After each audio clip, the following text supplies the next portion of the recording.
Saudara, Partai Keadilan Sejahtera meminta Anies Baswedan segera mengumumkan nama bakal calon wakil presidennya.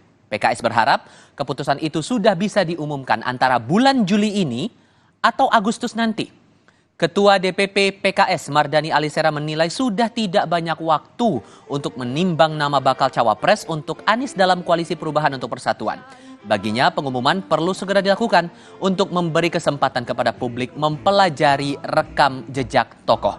PKS berharap pengumuman bakal cawapres pendamping Anies bisa diumumkan pada bulan ini atau paling lambat Agustus mendatang. Mudah-mudahan Allah takdirkan beliau akan memenangkan kontestasi. Calon wakil presiden semua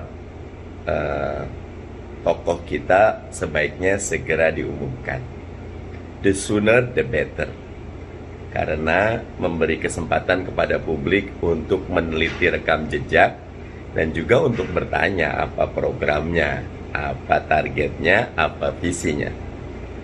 Harapan kami Mas Anies Baswedan Juli atau Agustus ini sudah mengumumkan calon wakil presidennya. Kita perlu momentum, kita perlu waktu, dan tidak banyak yang kita miliki.